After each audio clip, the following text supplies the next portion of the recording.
नाज़रीन, हम इस वक्त थाना सिटी रायविंड में मौजूद हैं। हमारे साथ वो मुल्जिमा भी मौजूद है जिसने अपने ही खावद को आशिना की मदद से कत्ल करवा दिया। ये कत्ल उसने क्यों करवाया, शादी को कितना अरसा बीत चुका था, कितने बच्चे हुए, क्या सूरत हाल थी, आखिर नौबत यहाँ तक कैसे आ गई, इन्हीं की जुबानी जानते हैं। हाँ भी, क्या नाम है आपका? शबनम बीबी। कहाँ पे रहती है शबनम? रायविंड में। कब शादी हुई? 17 साल हो गए। 17 साल हो गए। कितने बच्चे हुए? 5। 5 बच्चे हैं। सबसे बड़ा बच्चा कितनी उम्र का है? 14 साल का। कितनी बेटियां, कितने बेटे? 2 बेटे 3 बेटी। 3 बेटियां। बड़ा बेटा है? जी। शौकत से शादी हुई थी आपकी? जी। क्या करते थे शौकत? फैक्ट्री में काम करते थे। कौन सी फैक्ट्री में? Spirit textile. तो अचानक क्या हो गया कि अपने ही खामद से बेवफाई की पहले, फिर बाद में उसे कत्ल करवा दिया? बस घरेलू लड़ाई झगड़े हो रहे थे और अरसलान से मेरी मुलाकात हुई। कब हुई अरसलान से मुलाकात? तकरीबन 5-6 माह हो चुकी। अच्छा, कहाँ पे? हमारे घर के सामने मदरसा है, उधर ना बच्चों को छोड़ने के लिए आता था। अपने बच्चों को? जी। वो भी शादीशुदा है? नहीं, वो अपनी सिस्टर को छोड़ने आता था। अच्छा, अपनी बहन को छोड़ने जी। आता था। उधर उसने मुझे देखा था, मेरे सामने ही घर था। ठीक है। तो उसने देखा, फिर उसने मेरा मोबाइल नंबर लिया। अच्छा। तो मोबाइल पे फ़ोन करता था, तो मैंने कहा मेरे बच्चे हैं, मैं शादीशुदा, मैंने आपसे दोस्ती नहीं करनी। कहता नहीं, मैंने बस आपसे दोस्ती करनी है। मैंने कहा मैंने नहीं करनी, मेरी शादीशुदा हूँ मैं, मेरे बच्चे हैं, मेरी फैमिली है। सही। तो कहने लगा नहीं, मैंने आपसे दोस्ती करनी, बस दोस्ती करेंगे। सही। मैंने 1 माह तक उसे यानी कि नज़रअंदाज करती रही। उसके बाद उसने फिर कहा नहीं, मैंने दोस्ती करनी है। फिर मैंने कहा कि घर बताऊँगी तो मामला ख़राब होंगे, मेरे मियाँ मुझ पर शक करेंगे। तो इसी वजह से मैंने कोई ऐसा इशू नहीं लिया। बस मैंने फिर दोस्ती के ज़रिए सिर्फ फ़ोन पे बातचीत करती थी।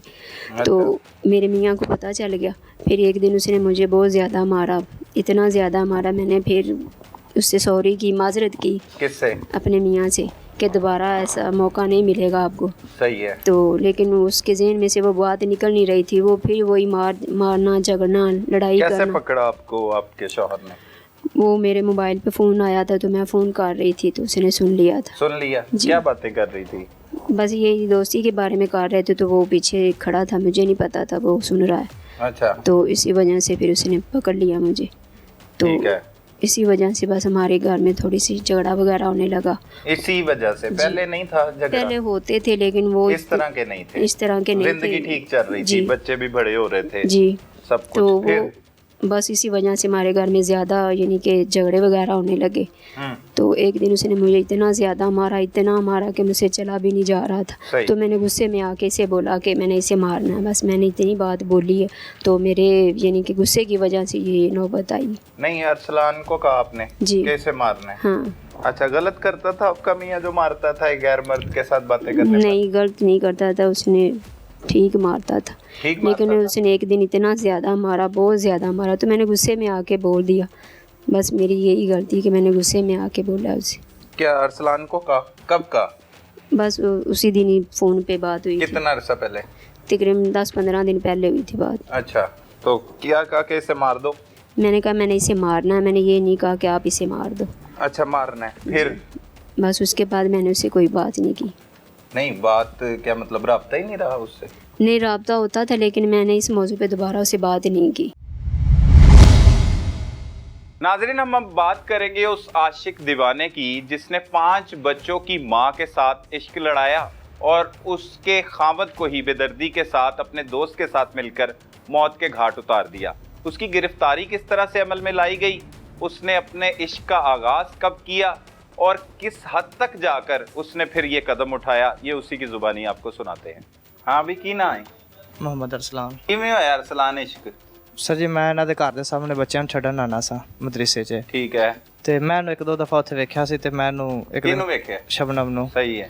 ਤੇ ਮੈਂ ਇੱਕ ਦਿਨ ਇਹਨੂੰ ਕਿਹਾ ਕਿ ਨੰਬਰ ਦੇ ਦੇ। ਅੱਛਾ। ਇਹਨੇ ਮੈਨੂੰ ਕੋਈ ਜਵਾਬ ਨਹੀਂ ਸੀ ਦਿੱਤਾ ਅੱਗੋਂ। ਮੈਂ ਦੂਸਰੇ ਦਿਨ ਜਦੋਂ ਸਵੇਰ ਬੱਚਿਆਂ ਨੂੰ ਛੱਡਣ ਆਇਆ ਨਾ, ਤੇ ਇਹਦੀ ਫਲੈਕਸ ਲੱਗੀ ਹੋਈ ਸੀ ਬਾਹਰ ਦਰਵਾਜ਼ੇ ਤੇ। ਇਹਨੇ ਕਿਸ ਚੀਜ਼ ਦੀ ਫਲੈਕਸ? ਪਾਰਲਰ ਦੀ। ਅੱਛਾ। ਤੇ ਉਹਦੇ ਤੇ ਇਹਦਾ ਨੰਬਰ ਲਿਖਿਆ ਹੋਇਆ ਸੀ। ਠੀਕ ਹੈ। ਇਹ ਉੱਤੇ ਛੱਤ ਤੇ ਖੜੀ ਸੀ ਤੇ ਇਹਨੇ ਮੈਨੂੰ ਇਸ਼ਾਰਾ ਕੀਤਾ ਕਿ ਮੈਂ ਥੱਲੇ ਫਲੈਕਸ ਲੱਗੀ ਹੁੰਦੇ ਤੇ ਮੇਰਾ ਨੰਬਰ ਹੈਗਾ। ਠੀਕ ਹੈ। ਸਰ ਜੀ, ਮੈਂ ਉਹਦੇ ਤੋਂ ਨੰਬਰ ਲਿਆ ਤੇ ਮੈਂ ਦੁਕਾਨ ਤੇ ਜਾ ਕੇ ਕਾਲ ਕੀਤੀ ਇਹਨੂੰ। ਇੱਥੋਂ ਬੱਚਿਆਂ ਨੂੰ ਲੈ ਕੇ ਮੈਂ ਚਲਾ ਗਿਆ, ਮੈਂ ਦੁਕਾਨ ਤੇ ਚਲਾ ਗਿਆ। ਮੈਂ ਦੁਕਾਨ ਤੇ ਜਾ ਕੇ ਇਹਨੂੰ ਕਾਲ ਕੀਤੀ। ਇਹਨੂੰ ਮੈਂ ਕਾਲ ਕੀਤੀ ਤੇ ਇਹਨੇ ਮੈਨੂੰ ਪੁੱਛਿਆ ਕਿੱਥੇ ਰਹਿਣਾ। ਮੈਨੂੰ ਦੱਸਿਆ ਮੈਂ ਫਲਾਣੀ ਜਗ੍ਹਾ ਤੇ ਰਹਿਣਾ, ਨਾਲੇ ਪਿੰਡ ਰਹਿਣਾ। ਇਹਨੇ ਹਾਂ ਦੱਸ ਤੂੰ ਨੰਬਰ ਮੰਗਿਆ ਸੀ। ਮੈਂ ਯਾਰ ਮੈਂ ਤੇਰੇ ਨਾਲ ਦੋਸਤੀ ਕਰਨੀ ਹੈ। ਇਹਨੇ ਕਿਹਾ ਮੇਰੇ 5 ਬੱਚੇ ਨੇ ਤੇ ਮੈਂ ਪਹਿਲੇ ਵੀ ਸ਼ਾਦੀशुदा ਵਾਂ। ਮੈਨੂੰ ਕਿਹਾ ਠੀਕ ਹੈ। ਮੈਂ ਇਹਨੇ ਫਿਰ ਮੈਨੂੰ ਕਿਹਾ ਨੇ ਮੈਨੂੰ ਸੋਚ ਕੇ ਤੈਨੂੰ ਦੱਸਾਂਗੀ, ਮੈਨੂੰ ਟਾਈਮ ਦੇ ਥੋੜਾ ਜਿਹਾ। ਮੈਂ ਠੀਕ ਹੈ। ਫਿਰ ਉਸ ਤੋਂ ਬਾਅਦ ਸਰ ਜੀ ਮੈਨੂੰ ਤਕਰੀਬਨ 5-6 ਦਿਨ ਕਾਲ ਨਹੀਂ ਕੀਤੀ। ਅੱਛਾ। ਤੇ ਇਹਨੇ ਫਿਰ ਇੱਕ ਦਿਨ ਮੈਨੂੰ ਉਹਨਾਂ ਬੈਲ ਮਾਰੀ, ਇਹਨੇ ਮੈਨੂੰ ਬੈਲ ਕੀਤੀ ਤੇ ਮੈਂ ਦੁਬਾਰਾ ਵਾਪਸੀ ਕਾਲ ਕੀਤੀ ਇਹਨੂੰ। ਜਦੋਂ ਮੈਨੂੰ ਵਾਪਸੀ ਕਾਲ ਕੀਤੀ ਤੇ ਇਹਨੇ ਫਿਰ ਮੈਨੂੰ ਕਿਹਾ ਨੇ ਠੀਕ ਹੈ ਮੈਂ ਤੇਰੇ ਨਾਲ ਦੋਸਤੀ ਕਰਾਂਗੀ। ਅੱਛਾ ਸਰ ਜੀ ਫਿਰ ਅਸੀਂ ਫੋਨ ਤੇ ਗੱਲਬਾਤ ਕਰਨ ਲੱਗ ਪਏ। ਸਹੀ ਹੈ। ਫੋਨ ਤੇ ਗੱਲਬਾਤ ਕਰਨ ਲੱਗ ਪਏ ਤੇ ਫਿਰ ਸਰ ਜੀ ਤੈਨੂੰ ਪਸੰਦ ਆ ਗਈ ਸੀ? ਪਸੰਦ ਕਿਵੇਂ ਆਈ ਤੈਨੂੰ? ਬਸ ਸਰ ਜੀ ਮੈਨੂੰ ਪਿਆਰੀ ਲੱਗੀ ਸੀ। ਪਿਆਰੀ ਲੱਗੀ ਸੀ? ਹਾਂਜੀ। ਠੀਕ ਹੈ। ਤੇ ਕਿੰਨੀ ਉਮਰ ਤੇਰੀ? 19 ਸਾਲ। 19 ਸਾਲ ਮਤਲਬ 18 ਸਾਲ ਤੋਂ ਇੱਕ ਹਜੇ ਬਾਲਗ ਹੋਇਆ ਹੀ ਹੈ ਸਾਲ ਪਹਿਲੇ। ਤੇ ਪਸੰਦ ਆ ਗਈ ਤੈਨੂੰ, 5 ਬੱਚਿਆਂ ਦੀ ਮਾਂ। ਕਿੰਨੀ ਉਮਰ ਹੈ ਉਹਦੀ? ਸਰ ਜੀ ਤਕਰੀਬਨ 30-35 ਸਾਲ ਹੈਗੀ। ਅੱਛਾ ਸਹੀ ਹੈ। ਠੀਕ ਹੈ, ਤੈਨੂੰ ਪਸੰਦ ਆ ਗਈ ਫਿਰ? ਠੀਕ ਹੈ। ਹਾਂਜੀ। ਫਿਰ ਸਰ ਜੀ ਮੈਂ 1-2 ਦਫਾ ਇਹਨੂੰ ਮਿਲੇ ਸੀ ਅਸੀਂ। ਕਿੱਥੇ ਮਿਲੇ? ਇੱਕ ਦਫਾ ਮੈਂ ਇਹਦੀ ਭੈਣ ਦੇ ਘਰ ਮਿਲਿਆ ਸਾਂ। ਉਹਨਾਂ ਦੇ ਘਰ ਕੋਈ ਵੀ ਨਹੀਂ ਸੀਗਾ, ਸਾਰੇ ਕੰਮ ਤੇ ਗਏ ਸੀ। ਇੱਕ ਦਫਾ ਮੈਂ ਰੈਮਡ ਮਿਲਿਆ ਸੀ ਸਰ ਜੀ ਇਹਨੂੰ। ਅੱਛਾ। ਤੇ ਇਹਨੇ ਲੈ ਕੇ ਗਿਆ ਸੀ ਤੂੰ ਆਪਣੀ ਜਗ੍ਹਾ ਤੇ? ਨਹੀਂ ਸਰ ਜੀ ਇਹ ਉਹਦੀ ਮਾਂ ਦਾ, ਇਹਦੀ ਮਾਂ ਬਣੀ ਹੋਈ ਸੀ, ਉਹਦਾ ਘਰ ਸੀ ਉਹ। ਅੱਛਾ। ਉਹ ਵੀ ਇਕੱਲੇ ਹੀ ਸੀ ਤੁਸੀਂ? ਹਾਂਜੀ, ਉੱਥੇ ਵੀ ਉਹਨਾਂ ਦੇ ਘਰ ਵੀ ਕੋਈ ਨਹੀਂ ਸੀਗਾ, ਉਹ ਕੰਮ ਤੇ ਗਈ ਹੋਈ ਸੀ। ਉਹ ਵੀ ਉਹ ਇਕੱਲੀ ਰਹਿੰਦੀ ਸੀ। ਇਹਦੀ ਮਾਂ। ਕਿੰਨੇ ਮਹੀਨੇ ਪਹਿਲੇ ਦੀ ਗੱਲ ਹੈ ਸਰ ਜੀ? ਇਹ ਤਕਰੀਬਨ ਰੋਜ਼ਿਆਂ ਤੋਂ ਕੋਈ ਤਕਰੀਬਨ 20-25 ਦਿਨ ਪਹਿਲੇ ਦੀ ਗੱਲ ਹੈ। ਨਹੀਂ ਇਸ਼ਕ ਉਹ ਕਦੋਂ ਹੋਇਆ ਸਰ ਜੀ? ਤਕਰੀਬਨ ਤੋਂ 5-6 ਮਹੀਨੇ ਪਹਿਲੇ। ਸਹੀ ਹੈ। ਤੇ ਰੋਜ਼ਿਆਂ ਤੋਂ ਪਹਿਲੇ ਮਤਲਬ ਮਿਲੇ ਆ ਤੂੰ? ਹਾਂਜੀ। ਸਹੀ ਹੈ। ਫਿਰ ਤੇ ਉਸ ਤੋਂ ਪਿੱਛੇ ਸਰ ਜੀ ਇਹਨੇ ਮੈਨੂੰ 1-2 ਦਫਾ ਕਿਹਾ ਸੀ ਨੇ ਅਰਸਲਾਨ ਤੂੰ ਨਾ ਇਹਨੂੰ ਮਾਰ ਦੇ। ਇਹਨੂੰ ਇਹਦੇ ਬੰਦੇ ਨੂੰ ਲੱਗ ਗਿਆ ਸੀ ਪਤਾ ਸਾਡੀ ਗੱਲ ਦਾ, ਇਹਦਾ ਮੋਬਾਈਲ ਫੜਿਆ ਗਿਆ ਸੀ। ਅੱਛਾ। ਤੇ ਇਹਨੇ ਮੈਨੂੰ ਕਿਹਾ ਅਰਸਲਾਨ ਤੂੰ ਇਹਨੂੰ ਮਾਰ ਦੇ, ਇਹ ਕਰ ਉਹ ਕਰ। ਮੈਂ ਨਹੀਂ, ਮੈਂ ਇਹ ਕੰਮ ਨਹੀਂ ਕਰ ਸਕਦਾ। ਕਦੋਂ ਫੜਿਆ ਗਿਆ ਮੋਬਾਈਲ? ਸਰ ਜੀ ਰੋਜ਼ਿਆਂ ਤੋਂ ਪਹਿਲਾਂ ਫੜੀਚਾ ਸੀ ਮੋਬਾਈਲ। ਅੱਛਾ। ਹਾਂਜੀ। ਤੇਰੇ ਨਾਲ ਗੱਲਾਂ ਕਰਦੇ? ਹਾਂਜੀ, ਮੇਰੇ ਨਾਲ ਗੱਲ ਕਰਨ ਦੇ ਮੋਬਾਈਲ ਪਕੜਿਆ ਗਿਆ ਸੀ। ਫੜਿਆ ਗਿਆ? ਹਾਂਜੀ। ਫਿਰ ਉਹਨੇ ਕੁੱਟਿਆ ਇਹਨੂੰ? ਉਹਨੇ ਸਰ ਜੀ ਨੂੰ ਮਾਰਿਆ, ਕੁੱਟਿਆ ਸੀ। ਫਿਰ ਸਰ ਜੀ ਤੈਨੂੰ ਕਿਵੇਂ ਪਤਾ ਲੱਗਾ? ਸਰ ਜੀ ਇਹਨੇ ਮੈਨੂੰ ਦੱਸਿਆ ਸੀ। ਬਾਅਦ ਚ ਫੋਨ ਕੀਤਾ? ਹਾਂਜੀ, ਇਹਨੇ ਮੈਨੂੰ ਦੂਸਰੇ ਦਿਨ ਫੋਨ ਕਰਕੇ ਦੱਸਿਆ ਸੀ ਕਿ ਇਹ ਗੱਲ ਤੇ ਆ ਬਾਤ। ਆਪਣੇ ਨੰਬਰ ਤੋਂ? ਹਾਂਜੀ, ਆਪਣੇ ਨੰਬਰ ਤੋਂ ਕਾਲ ਕੀਤੀ ਸੀ ਇਹਨੇ। ਅੱਛਾ। ਤੇ ਇਹਨੇ ਮੈਨੂੰ ਕਿਹਾ ਮੈਂ ਇਹਦੇ ਤੋਂ ਬੜੀ ਤੰਗ ਆ ਗਈ ਆ, ਮੈਂ ਇਹਦੇ ਤੋਂ ਬਸ ਆਪਣਾ ਪਿੱਛਾ ਛਡਾਉਣਾ ਇਹਨੂੰ। ਮੈਨੂੰ ਕਿਹਾ ਰਹਿਣ ਦੇ ਯਾਰ, ਤੂੰ ਸਹੀ ਤੇਰੇ ਨਾਲ ਟਾਈਮ ਪਾਸ ਤੇਰਾ ਸਹੀ ਛਪਕਤ ਚੱਲਣ ਡਿਆ, ਤੂੰ ਰਹਿਣ ਦੇ ਇਹਨੂੰ ਦੇ ਨਾਲ ਰਹਿ। ਇਹਨੇ ਕਿਹਾ ਨਹੀਂ ਮੈਨੂੰ ਨਹੀਂ ਪਤਾ। ਫਿਰ ਸਰ ਜੀ ਉਸ ਤੋਂ ਪਿੱਛੇ ਇਹਨੇ ਮੇਰੇ ਨਾਲ ਇਹੋ ਜਿਹੀ ਕੋਈ ਗੱਲ ਨਹੀਂ ਕੀਤੀ। ਹੁਣ ਸਰ ਜੀ ਤਕਰੀਬਨ ਈਦ ਤੋਂ ਬਾਅਦ ਇਹਨੇ ਮੈਨੂੰ 2-3 ਦਫਾ ਕਿਹਾ ਸੀ ਇਹਨੇ ਅਰਸਲਾਨ ਤੋਂ ਇਹਨੂੰ ਮਾਰ ਦੇ, ਇਹ ਕਰਦੇ ਉਹ ਕਰਦੇ। ਮੈਂ ਕੰਮ ਨਹੀਂ ਕਰ ਸਕਦਾ। ਅੱਛਾ। ਫਿਰ ਇਹਨੇ ਮੈਨੂੰ ਕਿਹਾ ਤੂੰ, ਉਹ ਤਾਂ ਕਹਿੰਦੀ ਹੈ ਕਿ ਮੈਂ ਇੱਕੋ ਵਾਰੀ ਇਹਨੂੰ ਕਿਹਾ ਅਰਸਲਾਨ ਨੂੰ ਕਿ ਮੈਂ ਇਹਨੂੰ ਮਾਰ ਦੇਣਾ, ਤੇ ਅਰਸਲਾਨ ਨੇ ਆਪੇ ਹੀ ਮਾਰਤਾ। ਨਹੀਂ ਸਰ ਜੀ। ਅੱਛਾ, ਬਾਰ-ਬਾਰ ਕਹਿੰਦੀ ਸੀ? ਹਾਂਜੀ। ਤੈਨੂੰ ਕਿ ਮਾਰ ਦੇ? ਹਾਂਜੀ। ਫਿਰ ਤੂੰ ਅੱਗੋਂ ਕੀ ਕਹਿੰਦਾ ਸੀ? ਮੈਨੂੰ ਕਿਹਾ ਯਾਰ ਮੈਂ ਕੰਮ ਨਹੀਂ ਕਰ ਸਕਦਾ। ਅੱਛਾ। ਉਸ ਤੋਂ ਪਿੱਛੇ ਫਿਰ ਇਹਨੇ ਮੈਨੂੰ ਕਿਹਾ ਤੂੰ ਦਵਾਈ ਲਿਆ ਕੇ ਦੇ, ਮੈਨੂੰ ਮੈਡੀਸਨ ਵਗੈਰਾ ਲਿਆ ਕੇ ਦੇ ਜਿਹੜੇ ਮੈਨੂੰ ਦਵਾਂ ਤੇ ਮਰ ਜਾਵੇ। ਜ਼ਹਿਰ ਜਾਂ ਨੀਂਦ ਦੀਆਂ ਗੋਲੀਆਂ? ਹਾਂਜੀ। ਤੇ ਸਰ ਜੀ ਮੈਂ ਇਹਨੂੰ ਫਿਰ ਨੀਂਦ ਦੀਆਂ ਗੋਲੀਆਂ ਲਿਆ ਕੇ ਦਿੱਤੀਆਂ ਸੀ। ਦਿੱਤੀਆਂ ਸੀ? ਹਾਂਜੀ। ਕਦੋਂ?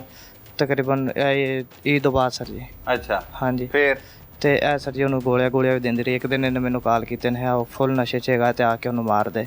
ਮੈਂ ਕਿਹਾ ਮੈਂ ਨਹੀਂ ਆਉਣਾ। ਜਦੋਂ ਇਹਨੇ ਮੈਨੂੰ ਕਾਲ ਕੀਤੀ ਨਾ ਕਿ ਖਾਣਾ ਖਾ ਕੇ ਘਰੋਂ ਨਿਕਲ ਚੁੱਕੇ ਨੇ, ਤੇ ਮੈਨੂੰ ਇਹੋ ਕਿਹਾ ਸੀ, ਮੈਂ ਕਿਹਾ ਸ਼ਬਨਮ ਰਹਿਣ ਦੇ, ਇਹ ਕੰਮ ना करें, दोवें फंसाएंगे आपा। इन्हें है जो भी होएगा मैं खुद हैंडल। फ़ोन किया मैंने, कहा आज उसने मुझे इतना मारा, इतना ज़्यादा मारा, तो मैंने बस उसे मारना, बस मैंने गुस्से में आके कह दिया। मैं भाई ने क्या मैं मोटरसाइकिल इनके कोल ला, कहता खैर है, मैं क्या इनके कोल ला। ए भाई ने मोटरसाइकिल कोल लाई, मैं पिछों फैर मार देते कर लांगे।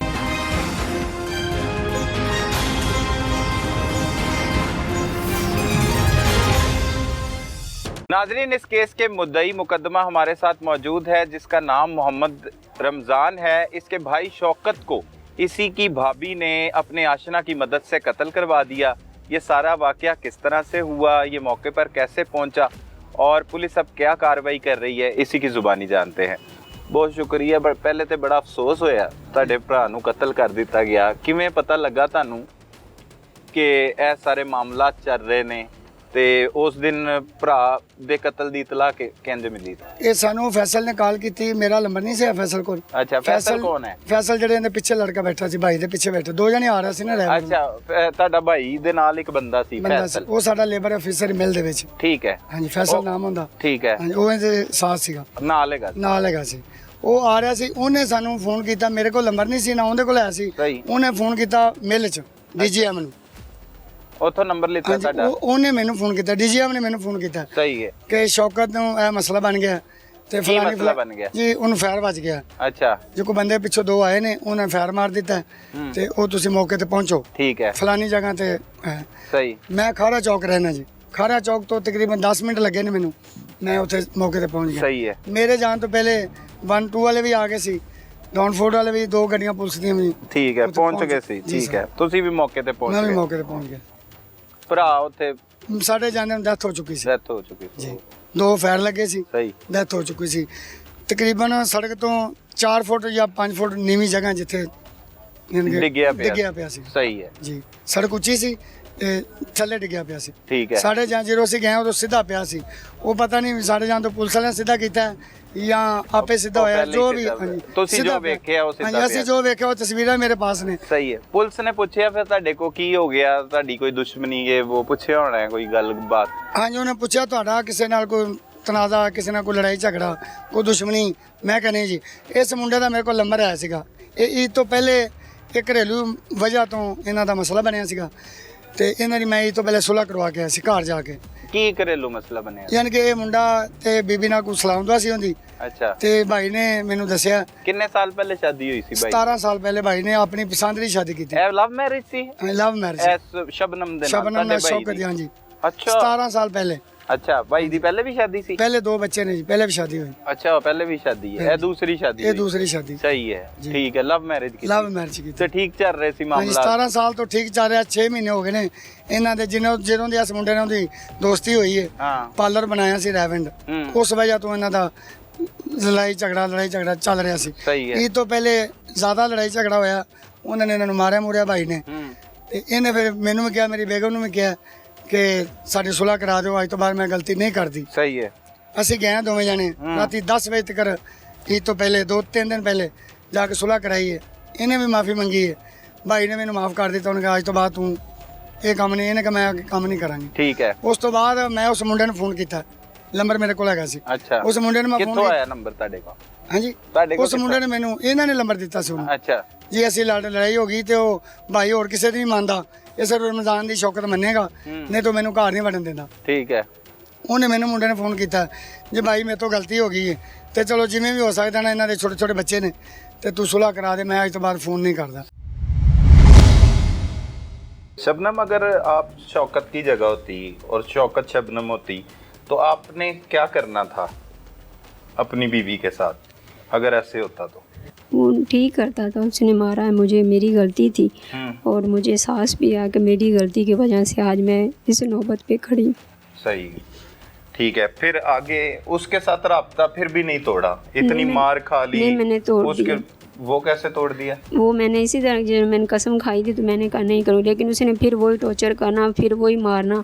तो मैंने कहा मारता भी है, यकीन भी नहीं मुझे आ रहा। फिर मैंने बस फ़ोन पे बात करती थी और कुछ नहीं, फ़ोन पे बस हम बातचीत करते थे। सही है। ये ज़िंदगी तो जैसे आपने बताया कि 17 साल शादीशुदा ज़िंदगी आपकी बड़ी खूबसूरत चल रही थी, उसमें बच्चे हुए 5 बच्चे, 14 साल का बड़ा बेटा है, 3 बेटे 2 बेटियाँ जी, उनका आगे मुस्तकबिल कैसे चलना था, ये वो। उससे पहले तक तो ये वाले मामलात नहीं थे ना, मार कुटाई वाले, शोहर की तरफ से होते थे, लेकिन वो इतने ज़्यादा नहीं होते थे, हैंडल हो जाते थे, मैनेज कर लेते थे। लेकिन इस वजह से वो बहुत ज़्यादा यानी कि गुस्से में आता था, और जब गुस्से में आता तो इतना मारता था, मुझे नहीं पता था मैं किस तरह मार रहा हूँ, क्या होगा क्या नहीं। बस इसी वजह से मैंने गुस्से में आके से बोला। तो उससे अलहदगी इख्तियार कर लेनी थी? मैंने की, लेकिन उसने मुझ पे यकीन नहीं किया, मुझे लेने भी जाता था, छोड़ने भी जाता था। किधर आप क्या करती थी? मेरा पार्लर था, मैं अपने पार्लर में काम करती। अच्छा, पार्लर चलाती थी? जी। सही है। तो वो सुबह लेने छोड़ के भी आता था और शाम को लेने भी जाता था। सही है। तो अरसलान से मुलाकात पार्लर में होती थी? नहीं, फ़ोन पे सिर्फ होती थी। फ़ोन पे? जी। आता नहीं था घर मिलने? नहीं। खुद भी नहीं जाती थी? नहीं। सही है। फिर आगे अरसलान को कहा कि मैंने उसे मारना है, फिर क्या कहता है अरसलान? उसने जब आपने मैंने फ़ोन किया, मैंने कहा आज उसने मुझे इतना मारा, इतना ज़्यादा मारा, तो मैंने बस उसे मारना, बस मैंने गुस्से में आके कह दिया। तो लेकिन मैंने ये नहीं बोला था कि आप कब मारना है, कहाँ मारना है, कहाँ नहीं मारना। बस मैंने इसे कहा, वो खामोश हो गया, मेरी बातें सुनता रहा, उसने कुछ नहीं बोला। और मुझे नहीं पता था उसने मेरी बात सच कर देनी। तो मुझे जब पता चला तो बहुत ज़्यादा। वो कैसे पता लगा? पुलिस की इन्वेस्टिगेशन तो ये बताती है कि आपने अरसलान को बताया है कि मेरा शौहर जो है वो मुझे लेने आ रहा है नहीं पार्लर में? भाई, नहीं भाई, वो रोज़ाना लेने आता था, इसे पता था कि रोज़ाना लेने भी आता है और छोड़ने भी जाता है। अच्छा। क्योंकि वो इधर आता जाता रहता है, उसका आना जाना था, इसी वजह से उसे पता था कि कब वो जाता है लेने और कब वो आता है लेने, अच्छा, तो इसी वजह से उस फोन के कितनी देर बाद उसने टारगेट किया? फ़ोन तो तकरीबन 4-5 बजे हुआ, उससे बाद में नहीं बात हुई। फिर शौहर कब आया आपको लेने? वो तकरीबन 8 साढ़े 8 बजे से आ रहा था लेने के लिए। फिर रास्ते में इसने मार दिया उसे। कैसे मारा? ये मुझे नहीं पता, अभी तक नहीं पता। पता है उसने फायर मारा था। फायर मारे? जी फिर मारने के बाद फोन किया तुम्हें नहीं, कि तुम्हारी आजादी हो गई है, नहीं। खुश हो जाओ? नहीं किया, कि खुद मिलने आया मुबारकबाद देने? नहीं, कुछ भी नहीं ऐसा हुआ, ऐसा कुछ भी, ना फ़ोन किया ना उसने बताया। सही, इतला कैसे मिली तुम्हें? मुझे मेरे देवर ने लेने के लिए, वो गया था, उससे पता चला था, वो लेने के लिए मुझे गया था, उसने मुझे रास्ते में बताया क्या कहा? कि इस तरह भाई को गोली मार दी किसी ने। अच्छा, तब तक कत्ल हो चुका था? जी, तो फिर आपने क्या कहा जब बताया कुछ देवर भी ने? मैंने कुछ भी नहीं कहा। कोई रोई नहीं वहाँ पे, चीखी चिल्लाई नहीं? बहुत ज़्यादा, कि मैंने गुस्से में आके कहा और उसका नतीजा ये हुआ। ਫਿਰ ਇਹਨੂੰ ਦੂਸਰੇ ਦਿਨ ਫਿਰ ਮੈਨੂੰ ਕਾਲ ਕੀਤੀ ਨੇ, ਅੱਜ ਰਾਤ ਨੂੰ ਉਹਨੇ ਮੈਨੂੰ ਤਕਰੀਬਨ 10:30 ਵਜੇ ਆਉਣਾ ਲੈਣ ਲਈ। ਬਾਰਿਸ਼ ਬਹੁਤ ਜ਼ਿਆਦਾ ਹੋ ਰਹੀ ਸੀ ਤੇ ਤੈਨੂੰ ਰਸਤੇ 'ਚ ਇਹਨਾਂ ਦਾ ਕੰਮ ਕਰਦਾ ਮੈਂ ਫੈਕਟਰੀ ਹੈਗਾ ਵਾਂ ਤੇ ਮੈਂ ਨਹੀਂ ਆ ਸਕਦਾ ਤੇ ਮੈਨੂੰ ਉਦੋਂ ਛੁੱਟੀ ਵੀ ਨਹੀਂ ਸੀ ਹੈਗੀ ਤੇ ਮੈਂ ਫੈਕਟਰੀ ਸਰ ਜੀ ਕੰਮ ਕਰਨ ਡਿਆ ਸਾਂ। ਫਿਰ ਤੀਸਰੇ ਦਿਨ ਸਰ ਜੀ ਇਹਨੇ ਸੁਬਾਹ ਨਾ ਪਾਰਲਰ ਚਲੀ ਗਈ ਸੀ ਟਾਈਮ ਨਾਲ ਹੀ, ਇਹਨੇ ਜਾ ਕੇ ਮੈਨੂੰ ਕਾਲ ਕੀਤੀ। ਇਹਨੇ ਕਿੱਥੇ ਹੈਗਾ? ਮੈਂ ਦੁਕਾਨ ਤੇ ਹੈਗਾ ਵਾਂ। ਇਹਨੇ ਕਿਹਾ ਤੂੰ ਈਦ ਤੋਂ ਬਾਅਦ ਦੀ ਗੱਲ ਕਰ? ਹਾਂਜੀ, ਜਿੱਦਾਂ ਦਾ ਵਕਵਾ ਹੋਇਆ, ਜਿੱਦਾਂ ਦਾ ਵਕਵਾ ਹੋਇਆ ਉਦੋਂ ਦੀ ਗੱਲ ਕਰ। ਈਦ ਦੇ ਤੀਸਰੇ ਦਿਨ ਵਕੂਆ ਹੋਇਆ? ਨਹੀਂ ਸਰ ਜੀ, ਇਹ ਹੁਣ ਤਕਰੀਬਨ 20 ਕੁ ਦਿਨ ਹੋ ਗਏ ਨੇ ਉਦੋਂ ਹੋਇਆ। ਠੀਕ ਹੈ। ਇਹਨੇ ਫਿਰ ਮੈਨੂੰ ਕਿਹਾ ਨੇ ਮੈਂ ਪਾਰਲਰ ਹੈਗੀ ਆ, ਮੈਂ ਨਾ ਕੱਲ ਗਈ ਆ, ਮੈਂ ਕੋਈ ਸ਼ੈ ਨਹੀਂ ਖਾਧੀ ਤੇ ਨਾ ਮੈਂ ਹੁਣ ਕੋਈ ਸ਼ੈ ਖਾਧੀ ਹੈ ਤੇ ਜੇ ਅੱਜ ਤੂੰ ਅਗਰ ਇਹਦਾ ਕੰਮ ਕਰ ਦੇਂਗਾ ਤੇ ਠੀਕ, ਜੇ ਅਗਰ ਕੰਮ ਨਾ ਕਰੇਗਾ ਤੇ ਮੇਰੇ ਕੋਲ ਇਹ ਗੋਲੀਆਂ ਪਈਆਂ ਨੇ, ਮੈਂ ਗੋਲੀਆਂ ਖਾ ਲੈਂਦੀ ਆ, ਮੋਬਾਈਲ 'ਚ ਵੀਡੀਓ ਬਣਾ ਦਾਂਗੀ ਕਿ ਅਰਸਲਾਨ ਨੇ ਮੈਨੂੰ ਕਿਸੇ ਚੀਜ਼ 'ਚ ਜ਼ਹਿਰ ਮਿਲਾ ਕੇ ਦਿੱਤਾ ਅੱਛਾ ਤੇ ਤੂੰ ਇਹ ਕੰਮ ਕਰਨਾ। ਅੱਜ ਮੈਂ ਕਿਹਾ ਮੈਂ ਕੰਮ ਨਹੀਂ ਕਰਨਾ। ਇਹਨੇ ਫਿਰ ਸਰ ਜੀ ਮੈਨੂੰ ਬਾਰ-ਬਾਰ ਇਹੋ ਗੱਲ ਕਿ ਮੈਂ ਕਾਲ ਕੱਟ ਦਿੱਤੀ ਨੇ। ਫਿਰ ਮੈਨੂੰ ਕਹਿੰਦੇ ਤੈਨੂੰ ਆਖਰੀ ਦਫਾ ਕਹਿ ਰਹੀ ਜੇ ਕਰ ਦੇਂਗਾ ਠੀਕ ਹੈ, ਨਹੀਂ ਤਾਂ ਤੇਰਾ ਕੰਮ ਮੈਂ ਕਰ ਦਾਂਗੀ। ਫਿਰ ਸਰ ਜੀ ਮੈਂ ਮਜਬੂਰਨ ਫਿਰ ਇਹ ਕੰਮ ਕੀਤਾ। ਅੱਛਾ, ਕੀ ਕੀਤਾ ਮਜਬੂਰਨ? ਸਰ ਜੀ ਫਿਰ ਮੈਂ ਭਾਈ ਨੂੰ ਕਾਲ ਕੀਤੀ, ਮੈਂ ਹੈ ਯਾਰ ਆਪਾਂ ਰਹਿਣ ਚੱਲਨੇ। ਇਹ ਦੋਸਤ ਹੈ ਮੇਰਾ। ਕੀ ਨਾਂ ਇਹਦਾ? ਇਹਦਾ ਨਾਮ ਤੋਕੀਰ ਹੈ। ਕੀ ਕਰਦਾ? ਇਹ ਫੈਕਟਰੀ 'ਚ ਕੰਮ ਕਰਦਾ ਕਿਤੇ। ਅੱਛਾ, ਤੇਰਾ ਦੋਸਤ ਹੈ? ਹਾਂਜੀ। ਕਦੋਂ ਦਾ? ਸਰ ਜੀ ਤਕਰੀਬਨ 4-5 ਸਾਲ ਹੋ ਗਏ ਨੇ। ਠੀਕ ਹੈ। ਫਿਰ ਇਹਨੂੰ ਕਾਲ ਕੀਤੀ? ਮੈਨੂੰ ਕਾਲ ਕੀਤੀ, ਮੈਂ ਤੋਕੀਰ ਯਾਰ ਆਈ ਆਪਾਂ ਨਾ ਰਹਿਣ ਚੱਲਣਾ ਹੈ। ਕਹਿੰਦਾ ਖੈਰ ਹੈਗੀ। ਮੈਂ ਯਾਰ ਨਾਲੇ ਰੋਟੀ ਰੋਟੀ ਖਾ ਕੇ ਆਵਾਂ, ਕੰਮ ਹੈ ਕੋਈ। ਤੇ ਇਹ ਅਕਸਰ ਵੀ ਮੇਰੇ ਕੋਲ ਵੈਸੇ ਵੀ ਆਉਂਦੇ ਜਾਂਦੇ ਰਹਿੰਦੇ ਸੀ। ਇਹਨੇ ਕਿਹਾ ਚੱਲ ਠੀਕ ਹੈ, ਮੈਂ ਯਾਰ ਲੇਟ ਹੋ ਜਾਵਾਂਗਾ, ਮੈਂ ਤੂੰ ਆਈ ਜਾਵੀਂ। ਤੇ ਇਹ ਭਾਈ ਆਇਆ ਤੇ ਮੈਂ ਬਸਤੀ ਸਲਾਮਤਪੁਰੇ ਗਏ ਆ ਤੇ ਉੱਥੇ ਜਾ ਕੇ ਮੈਂ ਮੱਕਾ ਗਾਰਡਨ 'ਚ ਖੜਾ ਹੋ ਗਿਆ। ਉਹਨੇ ਮੈਨੂੰ ਕਿਹਾ ਕੀ ਗੱਲ ਇੱਥੇ? ਮੈਂ ਯਾਰ ਇੱਥੇ ਖੜਾ ਹੋ 5 ਮਿੰਟ ਕੰਮ ਇੱਥੇ ਕੋਈ। ਅੱਛਾ। ਉਹਨੇ ਸਰ ਜੀ ਉਹ ਮੈਨੂੰ ਕਾਲ ਕੀਤੀ। ਉਹਨੇ ਪਹਿਲਾਂ ਉਹਨੇ ਕਾਲ ਕੀਤੀ, ਉਹਨੇ ਹਾਲੇ ਉਹ ਘਰ ਖਾਣਾ ਬਣ ਰਿਹਾ, ਖਾਣਾ ਖਾਣ ਤੋਂ ਬਾਅਦ ਉਹਨੇ ਆਉਣਾ। ਮੈਂ ਠੀਕ ਹੈ। ਉਸ ਤੋਂ ਪਿੱਛੇ ਸ਼ਬਨਮ ਕਹਿੰਦੀ ਹੈ? ਹਾਂਜੀ। ਅੱਛਾ, ਕਿਹਦੇ ਨੰਬਰ ਤੋਂ ਕਾਲ ਕੀਤੀ ਹੈ? ਆਪਣੇ ਨੰਬਰ ਤੋਂ ਕਾਲ ਕੀਤੀ ਸਰ ਜੀ ਉਹਨੇ। ਫਿਰ ਉਹਨੇ ਤਕਰੀਬਨ 10-15 ਮਿੰਟ ਬਾਅਦ ਕਾਲ ਕੀਤੀ। ਉਹਨੇ ਕਿਹਾ ਖਾਣਾ ਬਣ ਗਿਆ ਤੇ ਖਾਣਾ ਖਾ ਰਹੇ ਨੇ ਉਹ। ਮੈਂ ਕਿਹਾ ਠੀਕ ਹੈ। ਫਿਰ ਤਕਰੀਬਨ 5 ਮਿੰਟ ਬਾਅਦ ਕਾਲ ਆ ਗਈ, ਉਹਨੇ ਖਾਣਾ ਖਾ ਕੇ ਨਿਕਲ ਚੁੱਕੇ ਨੇ ਘਰੋਂ। ਅੱਛਾ। ਤੇ ਮੈਂ ਉਦੋਂ ਹੀ ਜਦੋਂ ਇਹਨੇ ਮੈਨੂੰ ਕਾਲ ਕੀਤੀ ਨਾ ਕਿ ਖਾਣਾ ਖਾ ਕੇ ਘਰੋਂ ਨਿਕਲ ਚੁੱਕੇ ਨੇ ਤੇ ਮੈਨੂੰ ਇਹੋ ਕਿਹਾ ਸੀ, ਮੈਂ ਕਿਹਾ ਸ਼ਬਨਮ ਰਹਿਣ ਦੇ, ਇਹ ਕੰਮ ਨਾ ਕਰੀਂ, ਦੋਵੇਂ ਫਸਾਂਗੇ ਆਪਾਂ। ਇਹਨੇ ਇਹ ਜੋ ਵੀ ਹੋਏਗਾ ਮੈਂ ਖੁਦ ਹੈਂਡਲ ਕਰ ਲਾਂਗੀ। ਅੱਛਾ। ਜੋ ਵੀ ਕੁਛ ਹੋਏਗਾ ਮੈਂ ਖੁਦ ਹੈਂਡਲ ਕਰਾਂਗੇ, ਤਾਂ ਆਪਣਾ ਕੰਮ ਕਰਨਾ। ਫਿਰ ਸਰ ਜੀ ਆਖਰੀ ਫੋਨ ਆਇਆ, ਰੋਟੀ ਖਾ ਕੇ ਨਿਕਲ ਗਿਆ? ਆਖਰੀ ਫੋਨ ਆਇਆ, ਹਾਂਜੀ, ਰੋਟੀ ਖਾ ਕੇ ਨਿਕਲ ਗਿਆ ਤੇ ਉਹ ਇਸ ਟਾਈਮ ਮੱਕਾ ਗਾਰਡਨ ਵਾਲੇ ਰਸਤੇ ਤੇ ਜਾ ਰਿਹਾ। ਮੈਂ ਕਿਹਾ ਠੀਕ ਹੈ। ਸਰ ਜੀ ਉਹਨੂੰ ਕਿਵੇਂ ਪਤਾ ਮੱਕਾ ਗਾਰਡਨ ਵਾਲੇ? ਸਰ ਜੀ ਉਹ ਕੋਲ ਕਾਲ ਕਰਨ ਡਈ ਸੀ ਨਾ ਉਹਨੂੰ, ਉਹਦੇ ਕੋਲ ਪੁੱਛਣ ਡਈ ਸੀ ਬਾਰ-ਬਾਰ ਕਿੱਥੇ ਹੋ ਕਿੱਥੇ ਹੋ। ਤੇ ਸਰ ਜੀ ਉਹ ਤਕਰੀਬਨ ਜਦੋਂ ਅੱਗੇ ਚਲੇ ਗਏ ਅਸੀਂ ਬਸਤੀ ਸਲਾਮਤਪੁਰੇ ਤੋਂ ਲੰਘ ਗਿਆ, ਬੋਲਿਆ ਨੇ ਕੋਲ ਜਾ ਕੇ ਸਰ ਜੀ ਨਾ ਮੈਂ ਭਾਈ ਨੂੰ ਕਿਹਾ ਮੈਂ ਮੋਟਰਸਾਈਕਲ ਦੇ ਕੋਲ ਲਾ। ਕਹਿੰਦਾ ਖੈਰ ਹੈ। ਮੈਂ ਕਿਹਾ ਉਹਦੇ ਕੋਲ ਲਾ। ਇਹ ਭਾਈ ਨੂੰ ਮੋਟਰਸਾਈਕਲ ਕੋਲ ਲਾਈ, ਮੈਂ ਪਿੱਛੋਂ ਨੂੰ ਫੈਰ ਮਾਰ ਦਿੱਤੇ। ਫੈਰ ਮਾਰਤੇ? ਹਾਂਜੀ। ਕਿੱਥੇ ਮਾਰੇ ਫੈਰ? ਸਰ ਜੀ ਉਹਨੂੰ ਇੱਕ ਗਰਦਨ ਤੇ ਲੱਗੇ ਸੀ। 2 ਫੈਰ ਮਾਰੇ? ਕਿੰਨੇ ਮਾਰੇ ਟੋਟਲ? 2 ਫੈਰ ਚਲਾਏ ਕਿੰਨੇ? ਸਰ ਜੀ ਚਲਾਏ ਵੀ 2 ਸੀ। ਸਿਰਫ 2 ਹੀ ਚਲਾਏ? ਹਾਂਜੀ। ਅੱਛਾ, ਸਫਾਕੀਅਤ ਦੇ ਨਾਲ ਉਹਨੂੰ ਇੱਥੇ ਗੋਲੀਆਂ ਮਾਰੀਆਂ? ਹਾਂਜੀ। ਇਸ ਜਗ੍ਹਾ ਤੇ ਇੱਥੇ? ਹਾਂਜੀ। ਅੱਛਾ, ਫਿਰ ਕੀ ਕੀਤਾ? ਫਿਰ ਸਰ ਜੀ ਅਸੀਂ ਉੱਥੋਂ ਨਿਕਲੇ। ਇਹਨੇ ਮੈਨੂੰ ਕਿਹਾ ਬਗੈਰ ਤਾਂ ਕੀ ਕਰ ਦਿੱਤਾ, ਤੂੰ ਬੰਦਾ ਮਾਰ ਦਿੱਤਾ, ਮੈਨੂੰ ਮਰਵਾਏਂਗਾ, ਇਹ ਕਰੇਗਾ ਉਹ ਕਰੇਗਾ। ਮੈਂ ਯਾਰ ਅੱਲਾ ਵਾਰਾ ਸੀ, ਹੁਣ ਜੋ ਹੋਣਾ ਹੋ ਗਿਆ। ਸਰ ਜੀ ਉੱਥੋਂ ਅਸੀਂ ਨਿਕਲੇ, ਅਸੀਂ ਉੱਥੋਂ ਸਿੱਧਾ ਰੈਮੰਡ ਆ ਗਏ। ਰੈਮੰਡ ਆ ਕੇ ਸਰ ਜੀ ਹਾਲੇ ਮੈਂ ਉੱਥੇ ਇਹਨੇ ਮੈਨੂੰ ਕਿਹਾ ਯਾਰ ਮੈਨੂੰ ਬੜੀ ਘਬਰਾਹਟ ਹੋਣ ਡਈ। ਮੈਂ ਯਾਰ ਘਬਰਾਹਟ ਮੈਨੂੰ ਵੀ ਹੋਣ ਡਈ ਹੈ। ਮੈਂ ਚੱਲ ਇੱਥੋਂ ਪਾਣੀ ਪੀਂਦੇ ਹਾਂ। ਸਰ ਜੀ ਪਾਣੀ ਲੱਭੇ ਨਹੀਂ ਮਿਲਿਆ। ਫਿਰ ਅਸੀਂ ਰੋਜ਼ ਉੱਥੋਂ ਲਵਾਉਣ ਲੱਗ ਪਿਆ ਸੀ ਗੰਨੇ ਦੀ। ਇੰਨੀ ਦੇਰ ਪੀਤੀ ਕਤਲ ਕਰ ਗਏ? ਨਹੀਂ ਸਰ ਜੀ, ਪੀਤੀ ਨਹੀਂ ਸੀ ਹਾਲੇ। ਇੰਨੀ ਦੇਰ ਨੂੰ ਸਰ ਜੀ ਉਹ ਜਿਹੜਾ ਮਰਨ ਵਾਲਾ ਸੀ ਉਹਦੇ ਭਰਾ ਦਾ ਮੈਨੂੰ ਫੋਨ ਆ ਗਿਆ। ਉਹਨੇ ਕਿਹਾ ਮੌਲਵੀ ਨੂੰ ਫੈਰ ਤੂੰ ਮਾਰਿਆ? ਮੈਂ ਕਿਹਾ ਮੈਂ ਨਹੀਂ ਮਾਰਿਆ। ਹੂੰ ਉਹਨੇ ਨਹੀਂ ਤੂੰ ਮਾਰਿਆ। ਮੈਂ ਯਾਰ ਮੈਂ ਨਹੀਂ ਮਾਰਿਆ, ਮੈਂ ਫੈਕਟਰੀ ਹੈਗਾ ਵਾ।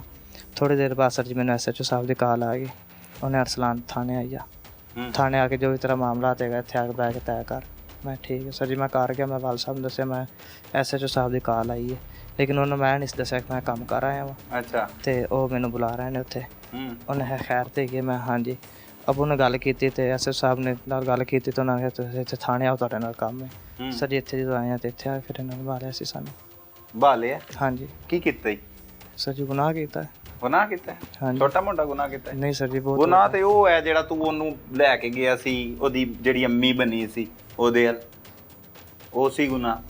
ਇਹ ਤੇ ਕਤਲ ਕੀਤਾ ਹੀ, ਇਹ ਤੇ ਵੱਡਾ ਗੁਨਾਹ ਕੀਤਾ ਹੀ। ਹਾਂਜੀ ਵੱਡਾ ਗੁਨਾਹ ਕੀਤਾ। ਗੁਨਾਹ ਤੇ ਬਾਰ-ਬਾਰ ਤੂੰ ਕਰ ਰਿਹਾ ਸੀ ਸ਼ਬਨਮ ਦੇ ਨਾਲ, 5 ਬੱਚਿਆਂ ਦੀ ਮਾਂ ਦੇ ਨਾਲ। ਤੈਨੂੰ ਇਸ਼ਕ ਹੋ ਗਿਆ ਪਹਿਲੇ ਤੇ ਇਹ ਗੱਲ ਹੈ। ਪਹਿਲੇ ਵੀ ਇਸ਼ਕ ਕਰਦਾ ਰਿਹਾ? ਨਹੀਂ ਸਰ ਜੀ। ਹੈ? ਨਹੀਂ। ਬਚਪਨ ਤੋਂ ਇਸ਼ਕ ਕਰ ਰਹੇ? ਨਹੀਂ ਸਰ ਜੀ। ਕਦੋਂ ਸ਼ੁਰੂ ਕੀਤਾ ਪਹਿਲੀ ਵਾਰੀ? ਸਰ ਜੀ ਤਕਰੀਬਨ 5-6 ਮਹੀਨੇ। ਇਹਦੇ ਤੋਂ ਪਹਿਲੇ ਕਿਸੇ ਨਾਲ ਇਸ਼ਕ ਨਹੀਂ ਹੋਇਆ? ਨਹੀਂ ਸਰ ਜੀ। ਇਹ ਕਿਵੇਂ ਸੋਹਣੀ ਲੱਗੀ ਤੈਨੂੰ? ਬਸ ਸਰ ਜੀ ਮੈਨੂੰ ਵੈਸੇ ਪਿਆਰੀ ਲੱਗੀ ਸੀ। ਪਿਆਰੀ ਲੱਗੀ? ਫਿਲਮਾਂ ਵੇਖਣਾ? ਨਹੀਂ ਸਰ ਜੀ। ਕਤਲ ਕਰਨ ਵਾਸਤੇ ਪਿਸਤੌਲ ਕਿੱਥੋਂ ਆਇਆ ਤੇਰੇ ਕੋਲ? ਸਰ ਜੀ ਕਤਲ ਕਰਨ ਵਾਸਤੇ ਪਹਿਲਾਂ ਮੇਰਾ ਤਾਇਆ ਬੂ ਕਤਲ ਹੋਏ ਸੀ ਤੇ ਉਹਦੀ ਵਜ੍ਹਾ ਤੋਂ ਮੇਰੇ ਅੱਬੂ ਨੇ ਆਪਣੇ ਕੋਲ ਇੱਕ ਪਿਸਤੌਲ ਰੱਖਿਆ ਹੋਇਆ ਸੀ ਆਪਣੀ ਸੇਫਟੀ ਵਾਸਤੇ। ਤਰੀਕ ਤੇ ਜਾਂਦਾ ਸੀ। 1-2 ਦਫਾ ਉਹਨਾਂ ਨੇ ਅੱਬੂ ਤੇ ਹਮਲਾ ਕੀਤਾ ਸੀ। ਤੇ ਉਹ ਇੱਕ ਦਿਨ ਅੱਬੂ ਘਰ ਨਹੀਂ ਸੀ ਹੈਗੇ। ਉਹ ਦਿਨ ਘਰ ਨਹੀਂ ਸੀ ਹੈਗੇ ਅੱਬੂ। ਮੈਂ ਘਰ ਜਾ ਤੋਂ ਚੋਰੀ ਫਿਰ ਸਰ ਜੀ ਉਹ ਪਿਸਤੌਲ ਲੈ ਆਇਆ ਸਾਂ। ਚੋਰੀ ਪਿਸਤੌਲ ਲਾਇਆ? ਉਹ ਜਿਹੜਾ ਤਾਇਆ ਕਤਲ ਹੋਇਆ ਸੀ, ਅੱਬੂ ਨੇ ਆਪਣੇ ਵਾਸਤੇ ਪਿਸਤੌਲ ਰੱਖਿਆ ਸੀ। ਲਾਇਸੈਂਸੀ ਸੀ ਕਿ ਨਜਾਇਜ਼? ਲਾਇਸੈਂਸੀ ਸੀ ਸਰ ਜੀ। ਲਾਇਸੈਂਸੀ ਸੀ, ਫਿਰ ਉਹ ਤੂੰ ਇੱਥੇ ਇਸਤੇਮਾਲ ਕੀਤਾ? ਹਾਂਜੀ। ਸਹੀ ਹੈ। ਤਾਏ ਨੂੰ ਵੀ ਮਤਲਬ ਸਵਾਬ ਪਹੁੰਚੇ ਹੋਣਾ ਹੈ ਕਿ ਉਹਦੇ ਕਤਲ ਦਾ ਬਦਲਾ ਲਿੱਤਾ ਤੂੰ? ਨਹੀਂ ਸਰ। ਕੀ ਵਜ੍ਹਾ ਸੀ ਉਹਨੂੰ ਕਤਲ ਕਰਨ ਦੀ? ਬਸ ਇਹ ਯਾਸ਼ੀ 5 ਬੱਚਿਆਂ ਦੀ ਮਾਂ ਹੈਗੀ ਸੀ ਉਹ? ਹਾਂਜੀ ਸਰ ਜੀ। ਕਿੰਨੇ ਭੈਣ ਭਰਾ ਹੋ ਤੁਸੀਂ? ਸਰ ਜੀ 5 ਭੈਣ ਭਰਾ ਹੋ? ਕਿੰਨਵੇਂ ਨੰਬਰ ਤੇ ਤੂੰ? ਸਰ ਜੀ ਮੈਂ ਪਹਿਲੇ। ਤੇ ਵਾਲਿਦ ਕੀ ਕਰਦਾ ਤੇਰਾ? ਵਾਲ ਸਾਹਿਬ ਘਰ ਹੁੰਦੇ ਨੇ। ਹੈ? ਘਰ ਹੀ ਹੁੰਦੇ ਨੇ ਸਰ। ਸਭ ਤੋਂ ਵੱਡਾ ਤੂੰ? ਹਾਂਜੀ। ਕਫਾਲਤ ਕੌਣ ਕਰਦਾ ਹੈ ਪੂਰੀ ਫੈਮਿਲੀ ਦੀ? ਸਰ ਜੀ ਮੈਂ ਆਪਣੀ ਦੁਕਾਨ ਬਣਾਈ ਹੋਈ ਸੀ। ਕਿਸ ਚੀਜ਼ ਦੀ? ਵੈਲਡਿੰਗ ਦੀ। ਤੂੰ ਤਾਂ ਕਿਤੇ ਕੰਮ ਕਰਦਾ? ਨਹੀਂ ਆ ਭਾਈ ਕੰਮ ਕਰਦਾ। ਹਾਂ। ਸਰ ਜੀ ਮੈਂ ਰਾਤ ਨੂੰ ਫਿਰ ਇੱਥੇ ਫੈਕਟਰੀ 'ਚ ਕੰਮ ਕਰਨਾ ਸੀ ਵੈਲਡਿੰਗ ਦਾ ਹੀ। ਅੱਛਾ। ਤੇ ਸਰ ਜੀ ਉੱਥੇ ਗੁਜ਼ਾਰਾ ਕਰ ਰਿਹਾ ਸੀ। ਗੁਜ਼ਾਰਾ ਕਰ ਰਿਹਾ ਸੀ? ਹਾਂਜੀ। ਸ਼ਾਦੀ ਕਰਨੀ ਸੀ ਸ਼ਬਨਮ ਨਾਲ? ਹਾਂਜੀ ਸਰ ਜੀ। ਸ਼ਾਦੀ ਕਰਨੀ ਸੀ। ਕਿਵੇਂ ਕਰਨੀ ਸੀ? ਬੰਦਾ ਮਾਰ ਕੇ? ਸਰ ਜੀ ਇਹਨੇ ਮੈਨੂੰ ਇਹ ਵੀ ਕਿਹਾ ਸੀ ਨੇ ਤੂੰ ਇਹਨੂੰ ਮਾਰ ਦੇ ਮੈਂ ਤੇਰੇ ਨਾਲ ਸ਼ਾਦੀ ਕਰਾਂਗੀ। ਹਾਂ ਸਹੀ ਹੈ। ਇਹ ਸ਼ਾਦੀ ਵਾਸਤੇ ਕੀਤਾ ਹੀ ਸਭ ਕੁਝ? ਹਾਂਜੀ। ਤੇ ਕਦੋਂ ਹੈ ਸ਼ਾਦੀ ਤੁਹਾਡੀ? ਸਰ ਜੀ ਹੁਣ ਨਹੀਂ ਹੋਣੀ। ਮਾਸੂਮ ਆਦਮੀ ਹੈ ਉਂਝ ਤੂੰ, ਔਰਤ ਦੇ ਪ੍ਰੈਸ਼ਰ ਦੇ ਵਿੱਚ ਆ ਕੇ ਤੂੰ ਕਤਲ ਕਰਤਾ ਹੈ। ਤੂੰ ਆਪ ਚਾਹੁੰਦਾ ਸੀ, ਤੂੰ ਉਹਦੇ ਨਾਲ ਮੁਹੱਬਤ ਕਰਦਾ ਸੀ? ਹਾਂਜੀ। ਹੈ? ਸਰ ਜੀ ਕਰਦਾ ਸੀ। ਹਾਂ ਤੇ ਮੁਹੱਬਤ ਚੋਂ ਕੀਤਾ ਹੀ ਨਾ, ਸ਼ਾਦੀ ਕਰਨੀ ਸੀ। ਹਾਂਜੀ। ਤੇ ਹੁਣ ਸ਼ਾਦੀ ਕਦੋਂ ਕਰਨੀ ਹੈ? ਛੁੱਟ ਕੇ ਇਧਰੋਂ ਰਿਹਾ ਹੋ ਕੇ ਕਰੇਗਾ ਸ਼ਾਦੀ? सर जी जेकर रिहा हो गया तो कर लाएंगे। कर लेंगा। Very good. अरसलान ने दौरान तफ्तीश ये इतराफ़ किया है कि मैंने इसको 81 की गोलियों के 2 पत्ते दिए थे ताकि ये शौकत को अपना चाय में पिला दे, मैं इसको कत्ल कर सकूं। ज़हन थोड़ा सा फ्रेश हो जाता था। अच्छा। और कुछ नहीं था, ना मेरा कोई शादी का ज़हन था, ना मैंने उसे कोई ये कहा कि मैंने आपसे शादी करनी, मेरा ऐसा कोई ज़हन नहीं था। हराम ही काम करने से ज़हन फ्रेश होता है, कोई हलाल वाले सिस्टम से ज़हन फ्रेश नहीं होता। जी। शादी करनी ਉਹਦੇ ਨਾਲ? सर जी जेकर मैनू इत्थों मौका मिलिया, जेकर मौका मिलिया, जेकर उन्होंने कोई ठीक है। शर्त रखी तो फिर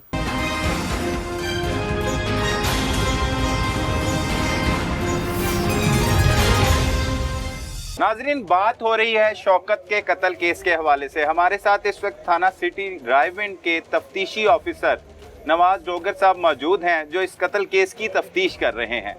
असल हकाइक हैं क्या, किस तरह से तफ्तीश का आगाज हुआ, इन्हीं की जुबानी जानते हैं। बहुत शुक्रिया डोगर साहब। मदई मुकदमा का जो भाई रमज़ान, उससे इब्तदाई पूछताछ की गई, वो भी मौका पर पहुंच गया। उससे इब्तदाई पूछताछ की गई कि आपके फैमिली में कोई तनाज़ा, कोई मसला, कोई लड़ाई झगड़ा तो नहीं है?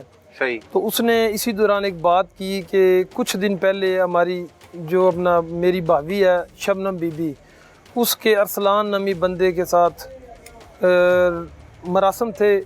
में भी हमें शक है कि शायद वो हो सकता है उसने ना कत्ल किया हो। सही। तो इसी दौरान हमने शबनम बीबी का मोबाइल भी वहाँ से कलेक्ट कर लिया और इसके साथ हमने अरसलान पे भी रेड किया। तो मकामी जो कैमरा जात हैं वो भी चेक किए, उनमें हमें एक फ़ोटो जिनकी ना मसूल हो गई। सही। तो वहाँ से हमारे वो उसमें अरसलान और तोकीर की फ़ोटो थी। सही। तो यहाँ से हमारा जो शक था अरसलान पे वो यकीन में तब्दील हो गया। सही। तो वहाँ से हमने अरसलान को इंटेरोगेट किया। तो दौरान तफ्तीश इसने बताया कि मेरे साथ एक और लड़का है तोकीर, जो मेरा दोस्त है, वो मेरे साथ इस घिनौने काम में शामिल है। सही। तो यहाँ से हमने शबनम इतराफ़े जुर्म कर लिया, इतराफ़े जुर्म कर लिया पकड़े जाने के बाद। सही। और इसके बाद हमने शबनम को भी हिरासत में ले लिया। और दूसरी बात यह कि शबनम के मोबाइल की CDR, अरसलान के मोबाइल की CDR, और इसमें अरसलान के मोबाइल में कुछ उनकी रिकॉर्डिंग थी, उससे हमें पुख्ता यकीन हो गया और उसने इतराफ़ भी कर लिया कि ये कत्ल मैंने ही किया है और मेरे साथ तो केस में शामिल है। अच्छा, वो ना बयान देती है मुल्ज़िमा जो शबनम है, वो कहती है मुझे जब टॉर्चर किया गया शौकत की जानिब से, जब उसने पकड़ लिया शौकत ने कि अरसलान और शबनम के मरासिम हैं, जी। तो तशद्दुद किया गया, तो कहती मैंने गुस्से में आकर कहा अरसलान को कि मैं इसे कत्ल करना चाहती हूँ। उसका ये बयान है कि उसने इसे नहीं कहा और उसने ये सब कुछ खुद ही कर दिया। क्या इस बात में हकीकत है? इसमें बिल्कुल हकीकत नहीं है। ये शातिर औरत है। इसकी रिकॉर्डिंग हमारे पास मौजूद है जिसमें ये बरमला कह रही है कि आप शौकत को फायर मार दें, उसको मार दें, कत्ल कर दें। अच्छा, गलत बयानी से काम ले। ऑडियो भी हमारे पास मौजूद है। अच्छा, और CDR में राब्ते भी उसी दौरान मौजूद 6 माह से राब्ते हैं और उस दिन के भी राब्ते नहीं किए हैं जब कत्ल हो रहा था। जब कत्ल हो रहा था तो ये इसको इन्फॉर्म कर रही थी कि ये घर से मुझे लेने के लिए आ रहा है, आप इसको रास्ते में कत्ल कर दें। और मुल्ज़मान ने इसको मारने से पहले वो जगह भी एक दफ़ा देखी है। अच्छा, पहले देखी उन्होंने विजिट किया उस जगह का भी, इसको किस जगह जाके मारना है। अच्छा, पहले भी कोशिश की गई, आप ही की तफ्तीश में ये बात सामने आई और मुल्ज़िम अरसलान भी इतराफ़ करता है कि उसने शबनम ने नींद की गोलियां भी इससे खिला दी थी शौकत को और इससे बुलाया और ये वहाँ पर नहीं गया, ऐसी बात भी सामने? जी बिल्कुल, ये बात ठीक है। अरसलान ने दौरान तफ्तीश ये इतराफ़ किया है कि मैंने इसको 81 की गोलियों के 2 पत्ते दिए थे ताकि ये शौकत को अपना चाय में पिला दे, मैं इसको कत्ल कर सकूं। सही। उसने पिला भी दिए लेकिन इनको टाइम नहीं मिला या क्या मसला हुआ है, इस वजह से वो रह गया और फिर टारगेट करके उस वीराने में इसको कत्ल किया गया। सबूत ऐसे तमाम शाहिद आपके पास मौजूद है जिससे इनको इनके किए की करार वाक़या सज़ा मिलेगी इंशाअल्लाह ताला। इसमें हमने तमाम जो एविडेंस हैं वो कलेक्ट कर लिए हैं। इंशाअल्लाह ताला हमारी कोशिश है कि हम इनको सख्त से सख्त सज़ा दिलाएं। बहुत शुक्रिया डॉक्टर साहब, थैंक यू वेरी मच। अब वो जो बच्चे हैं 17 साल पहले जो शादी हुई, 3 बेटे 2 बेटियां, उनको यतीम कर दिया? जी। किसने किया? मैंने खुद किया, ठीक है। यतीम भी कर दिया और चलो हो तो जिंदा, लेकिन ना होने वाली बात ही है, माँ का साया भी छीन लिया उनसे। उनका क्या कसूर था? कोई कसूर नहीं था उनका, सारी गलती मेरी थी और मेरी गुस्से की ये वजह थी। गुस्सा आना चाहिए ऐसी बातों पर औरतों को कि एक तो तल्लुकात बनाएं गैर मर्दों के साथ और उसके बाद शौहर अगर मारे पीटे या कुछ कहे कि ये नहीं करना, ये गलत कर रही हो तुम, तो फिर उसमें गुस्सा आना चाहिए। उसने मुझे मारा बहुत ज़्यादा था। अभी तक तकलीफ होती है उस मार की? अभी तक तकलीफ होती है उस मार की? बताना है आपने, होती है तकलीफ उस मार की? नहीं, अब उससे ज़्यादा तकलीफ यही हो रही है। क्या तकलीफ हो रही है? कि मैंने अपने हाथों से ये काम की। क्या किया अपने हाथों से? यही गुस्से में आके उसे बोला और उसने खत्म कर दी। और क्या किया? अपने बच्चों के साथ क्या किया? बहुत ज्यादती की मैंने। अपने बच्चों को यतीम किया? जी। और औरत के नाम पर एक धब्बा भी तो लगा दिया। औरत इसलिए बनाई गई है, औरत की वफा ना हो तो नस्लें खराब हो जाती हैं, आगे बच्चों का क्या बनेगा? अब उनको जो मिला है इतनी सी उम्र में, अभी तो किसी का शनाख्ती कार्ड भी नहीं बना होगा, 14 साल का बड़ा बच्चा है, तो वो तो जवान ही हो रहे हैं, तो आगे वो कैसे जिंदगी बसर करेंगे? ये मुआशरे में किस तरह से रहेंगे? क्या सोचेंगे? उन्हें पता है कातिल कौन है? नहीं तो आप तो इधर हो, वो पूछते नहीं होंगे हमारी अम्मी किधर है? नहीं, मिलने नहीं आते। वैसे तो पता होगा ना? पता ही होगा। अब तो सब कुछ देख रहे हैं लोग आपको जी, वो भी देख रहे होंगे। बोलना है, बात करनी है जी। शादी करनी थी अरसलान से? नहीं, मैंने कोई ऐसा शादी का सिलसिला नहीं था। कोई क्या ऐसी बात नहीं। ऐसी बात अच्छी लगी जो अरसलान में थी और अपने शौहर में नहीं थी, वो क्या बातें थी? भाई कोई बात नहीं थी, बस यही कि थोड़ी बहुत बातें कर लेते थे, ज़हन थोड़ा सा फ्रेश हो जाता था। अच्छा। और कुछ नहीं था, ना मेरा कोई शादी का ज़हन था, ना मैंने उसे कोई ये कहा कि मैंने आपसे शादी करनी, मेरा ऐसा कोई ज़हन नहीं था। हराम ही काम करने से ज़हन फ्रेश होता है, कोई हलाल वाले सिस्टम से ज़हन फ्रेश नहीं होता। बस भाई गलती हो गई थी ना, बस इसी वजह से गलती की सज़ा मिल रही है अब। बहुत सी खवातीन हैं ऐसी शादीशुदा जो बाहर लोगों के साथ ताल्लुकात बनाती हैं, अपना ज़हन फ्रेश करती हैं, कुछ मिल लेती हैं, कुछ फ़ोन पे फ्रेश करती हैं, उनके लिए क्या पैगाम है? वो देख रही हैं आपको। अगर कोई ऐसा काम ना करे जिसकी वजह से घर ख़राब हो, बस मेरी यही दरख्वास्त है, बस अपना घर संभाले, चाहे अच्छा चाहे बुरा घर। ये तो हमारा इस्लाम, मुसलमान हो जी, तो इजाज़त तो नहीं देता इस तरह से किसी गैर मर्द के साथ ताल्लुकात बनाना। एक शादीशुदा खातून, वो चाहे मर्द हो, मर्द को भी इजाज़त बस नहीं है, भाई औरत को भी इजाज़त नहीं। गलती हो गई थी, बस गलती की आज सज़ा भोग रही हूँ। छोटी सी गलती है, नहीं बहुत बड़ी सी। क्या कुछ जहन में आता है? कौन सी ऐसी लज्जत, कौन सा ऐसे फ्रेशनेस जिसने यहाँ पे लाके खड़ा कर दिया? सिर्फ मेरे गुस्से की यही वजह, गुस्से में आके बस ये काम किया और आज इधर खड़ी। गुस्सा क्यों करती थी? वो तो काम खुद भी करता था, आपकी कमाई पर तो नहीं पलता था कि आपको इतना ज्यादा गुस्सा आ गया। वो तो खुद गैरतमंद था। गैरतमंद ही होगा ना जो मारता था कि किसी के साथ ताल्लुक ना बनाओ। बगैरत होता तो कहता कोई बात नहीं, सबसे मिलो, पैसे लेके आओ, मुझे भी दो। हैं? गैरतमंद था ना। तो गैरतमंद नहीं होना चाहिए एक मर्द को, कि बगैरत होना चाहिए? नहीं, ठीक करता था, मारता था मुझे। हाँ, ये भी तो शादी करेंगा। ਉਹਦਾ ਇੱਕ ਤੇ ਘਰ ਉਹਦਾ ਹੱਸਦਾ ਵਸਦਾ ਉਜਾੜਤਾ, 5 ਬੱਚੇ ਸੀ ਉਹਦੇ, ਉਹਨਾਂ ਦੇ ਮੁਸਤਕਬਲ ਦਾ ਕੀ ਹੋਏਗਾ? ਉਹ ਵਿਚਾਰਿਆਂ ਦਾ ਪਿਓ ਤੂੰ ਖੋਲਿਆ ਉਹਨਾਂ ਦੇ ਕੋਲੋਂ, ਯਤੀਮ ਕਰਤਾ, ਆਪਣੀ ਵੀ ਫੈਮਿਲੀ ਨੂੰ ਕਿਸ ਅਜ਼ੀਅਤ ਚ ਪਾਤਾ। ਹੁਣ ਵੀ ਸ਼ਾਦੀ ਕਰਨੀ ਤੇ ਇੱਥੋਂ ਬਚੇਗਾ ਤਾਂ ਸ਼ਾਦੀ ਕਰੇਗਾ। ਬਚੇਗਾ ਕਿਵੇਂ? ਨਹੀਂ ਬਚ ਸਕਦਾ ਸਰ, ਹੈਂ? ਨਹੀਂ ਬਚ ਸਕਦਾ ਬਚਣਾ ਚਾਹੀਦਾ ਤੈਨੂੰ। ਸਰ ਜੀ ਵੇਖੋ ਹੁਣ ਹਾਂ, ਇਹ ਵੀ ਮੁਹੱਬਤ ਹੀ ਉਹਦੇ ਵਾਸਤੇ ਦਿਲ ਚ। ਸ਼ਾਦੀ ਕਰੇਗਾ ਉਹਦੇ ਨਾਲ? ਇੱਧਰ ਮੇਰੇ ਵੱਲ ਵੇਖ। ਹਾਂਜੀ। ਸ਼ਾਦੀ ਕਰੇਗਾ ਉਹਦੇ ਨਾਲ? ਨਹੀਂ ਸਰ। ਓਏ ਕਰਨੀ ਹੈ, ਤੂੰ ਹੁਣੀ ਕਿਹਾ ਮੈਨੂੰ, ਦੁਬਾਰਾ ਦੱਸਣਾ ਆਪਣਾ ਮੌਕਾ। ਇੱਧਰ ਵੇਖ ਕੇ ਗੱਲ ਕਰਨੀ। ਹਾਂਜੀ ਸ਼ਾਦੀ ਕਰਨੀ ਉਹਦੇ ਨਾਲ? ਸਰ ਜੀ ਜੇਕਰ ਮੈਨੂੰ ਇੱਥੋਂ ਮੌਕਾ ਮਿਲਿਆ, ਜੇਕਰ ਮੌਕਾ ਮਿਲਿਆ, ਜੇਕਰ ਉਹਨਾਂ ਨੇ ਕੋਈ ਠੀਕ ਹੈ। ਸ਼ਰਤ ਰੱਖੀ ਤੇ ਫਿਰ ਕਰਨੀ ਪੜੇਗੀ ਮਜਬੂਰੀ ਨਾਲ। ਮਜਬੂਰੀ ਨਾਲ। ਚੱਲ ਠੀਕ ਹੈ, ਤੂੰ ਸ਼ਾਦੀ ਕਰ ਲੇਗਾ, ਤੂੰ ਚਾਹਨਾ ਵੀ ਹੈ ਉਹਦੇ ਨਾਲ ਸ਼ਾਦੀ ਕਰਨਾ, ਫਿਰ ਐਵੇਂ ਹੀ ਕੋਈ ਹੋਰ ਜ਼ਿੰਦਗੀ ਚ ਆਏਗਾ, ਫਿਰ ਤੈਨੂੰ ਕਤਲ ਕਰਾਏਗੀ। ਵੇਖੋ ਸਰ, ਉਹਦੇ ਤੇ ਯਕੀਨ ਹੈਗਾ ਤੈਨੂੰ, ਜਿਹਦੇ ਨਾਲ 17 ਸਾਲ ਉਹਨੇ ਗੁਜ਼ਾਰੇ। ਤੂੰ ਤਾਂ 3-4-5 ਮਹੀਨੇ ਦੀ ਐਂਟਰੀ, 2 ਵਾਰੀ ਲੈ ਕੇ ਗਿਆ ਉਹਨੂੰ ਤੇਰੇ ਬਕੌਲ, ਪਤਾ ਨਹੀਂ ਕਿੰਨੀ ਵਾਰੀ ਮਿਲਿਆ ਹੋਏਗਾ ਉਹ, ਤੇ ਤੈਨੂੰ ਪਤਾ ਹੈ ਜਾਂ ਉਹਨੂੰ ਪਤਾ ਹੈ। 2 ਵਾਰੀ ਲੈ ਕੇ ਗਿਆ ਤੇ 2 ਵਾਰੀ ਮੁਲਾਕਾਤਾਂ 'ਚ ਉਹਨੇ ਆਪਣਾ ਬੰਦਾ ਤੇਰੇ ਕੋਲ ਕਤਲ ਕਰਾਤਾ ਹੈ, ਤੇ ਤੇਰੀ ਕੀ ਗਾਰੰਟੀ ਹੈ ਤੈਨੂੰ ਜ਼ਿੰਦਾ ਰੱਖੇਗੀ ਕਿੰਨੀ ਦੇਰ? ਸਰ ਕੋਈ ਗਾਰੰਟੀ ਨਹੀਂ ਹੈਗੀ। ਹੈ ਤੇ ਫਿਰ ਵੀ ਸ਼ਾਦੀ ਕਰੇਗਾ? ਕਿਹੜੀ ਐਸੀ ਅਦਾ ਉਹਦੀ ਪਸੰਦ ਆਈ ਹੈ ਜ਼ਰਾ ਮੈਨੂੰ ਦੱਸ। ਕਿੱਥੇ ਰਹਿ ਗਏ ਆ, ਮਰ ਮਿਟ ਕਿੱਥੇ ਗਏ ਆ ਉਹਦੇ ਤੇ? बस सर जी वैसे ही मैंने प्यारी लगी सी। ये अभी भी इश्क में मुब्तला है, ये इसका बयान है। लेकिन इसके साथ जो इसका साथी था, शूटर जो बाइक लेके आया हुआ था, इसने उसकी कैसे मदद की, किस तरह से ये कत्ल की वारदात हुई, इसकी जुबानी भी जानते हैं। हाँ भी, तेरा की ना है तो कीर की करना है? तो कीर फैक्ट्री जाना सर। फैक्ट्री जाना है? जी। बंदे नहीं मारदा तू? नहीं सर। कातल नहीं है? नहीं उजरती ते फिर किदे केस च फड़ लिया तैनू पुलिस ने? सर है ना, मैं फैक्ट्री हैगा सर ने मैंने पहले भी 2-3 दफ़ा फ़ोन किया यार ना मेरे को आ काम में कोई। अच्छा।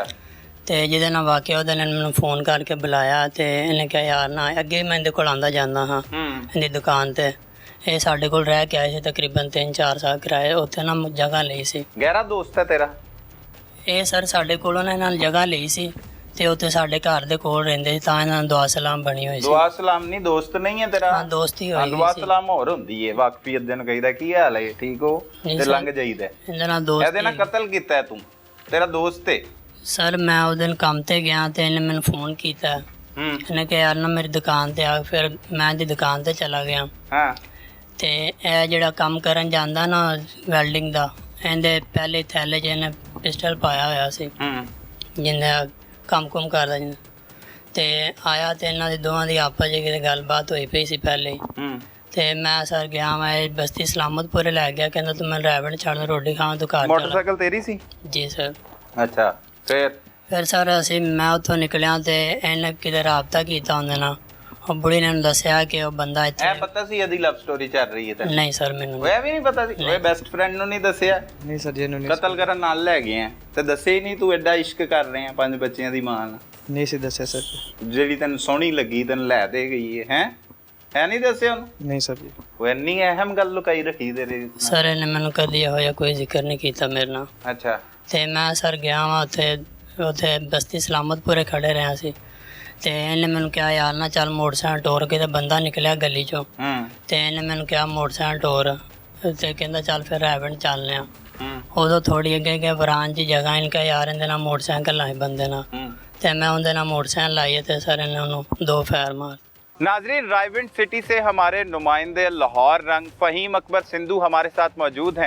उनसे जानते हैं कि ऐसे केसेस ख़ास तौर पर सिंधु साहब जब आप रिपोर्ट कर रहे होते हैं तो मुआशरे में आजकल ये क्या हो रहा है, बतौर सहाफ़ी आपके जहन में क्या कुछ चलता है और इससे किस तरह से लेकर चलते हैं। जैसे एक खातून ने अपने ही शौहर को कत्ल करवा दिया आशना की मदद से, ये हो क्या रहा है?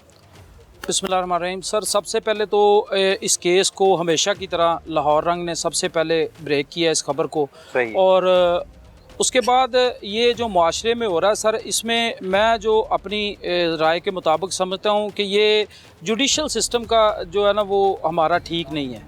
अगर ऐसे अब जैसे देखें ये मुल्ज़मान गिरफ़्तार भी हो गए हैं, पुलिस ने अपना काम कर दिया है और ये इकरार जुर्म भी कर रहे हैं, लेकिन बदकिस्मती से ऐसे पहले भी बहुत से वाक़यात हमने देखे हैं जिनमें मुल्ज़मान जो हैं वो बरी होके जल्दी से फ़ारिग होके आ जाते हैं, अदालतों से उनको रिलीफ़ मिल जाता है। तो जब तक ऐसे मुल्ज़मान को अदालतों में कैफ़रे किरदार तक नहीं पहुंचाया जाएगा और निशान इबरत नहीं बनाया जाएगा, लोगों में खौफ पैदा नहीं होगा, जुर्म करने का खौफ पैदा नहीं होगा। सही। तो अदालतें अपना काम बेहतर करें, ऐसे मुल्ज़मान को जल्द अज जल्द जो है वो कैफ़रे किरदार तक पहुँचाएँ और करार वाक़या सज़ा इनको मिलनी चाहिए। तो इस तरह होने से मुआशरे में ये जो जराइम है इनमें कमी जो है वो पेश आ सकती है। भाई हम देखें यहाँ पर पुलिस जो है वो पहले इस केस की तफ्तीश करती है, तफ्तीश करने के बाद चालान मुकम्मल करके इन मुल्ज़मान को जुडिशल किया जाता है और फिर उस पर ही जो वकला हजरात हैं वो दलाइल देते हैं।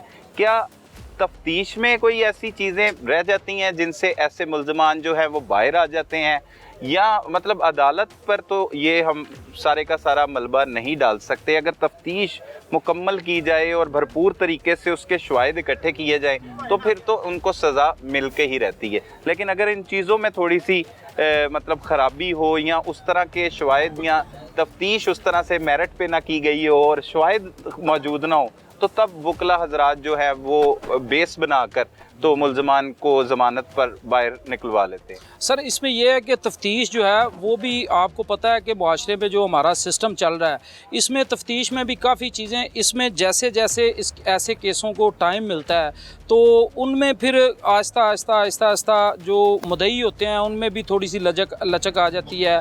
तफ्तीशी के साथ भी फिर वो मिल के मामलात, पुलिस भी इसको थोड़ा सा जैसे भी मामलात होते हैं रिलीफ मिलना शुरू हो जाता है। तो बर वक्त अगर इनके ऊपर कार्रवाई हो जाए, अदालत की तरफ से फैसले बर वक्त आ जाएं, तो ये अहम जो है ना वो एक पेशरफ्त होगी और ऐसे मामलात से ये ऐसे केसों में जो कमी वाक़या हो सकती है। तफ्तीश तो डेफिनेटली हर चीज़ ने चलना ही, तफ्तीश के हर केस ने तफ्तीश के ऊपर चलना होता है और तफ्तीशी अगर अपना काम ईमानदारी से करें और जल्द अज जल्द चालान मुकम्मल करें, क्या सैकड़ों केस हैं जिनके चालान जो हैं वो मुकम्मल ही नहीं होते और केस चलते रहते हैं और अदालतों से रिलीफ मिल जाता है। ये बात आपकी बिल्कुल ठीक है। तफ्तीश जो है वो पहला अमल है जो बेहतर तरीके से किया जाए तो अदालतों को भी चाहिए कि उसको जल्द अज जल्द जो है ना वाइंड अप करें और सज़ा दें या जो बेगुनाह उन्हें बरी किया। नाज़रीन, हवस माँ से उसकी ममता और औरत से उसकी वफा छीन लेती है। इस केस में भी ऐसा ही हुआ कि बदबख्त खातून ने अपने ही 5 बच्चों को यतीम कर दिया। लिहाजा हमें चाहिए कि बच्चियों की तरबियत में शौहर की वफा को भी लाजिम करार दिया जाए ताकि इस तरह के भयानक नताइज का सामना न करना पड़ सके। अपने इर्द गिर्द होने वाले जुर्म को फौरी 15 पर रिपोर्ट कीजिए। अपने मेज़बान सलमान कुरैशी को इजाज़त दीजिए। अल्लाह निगहबान।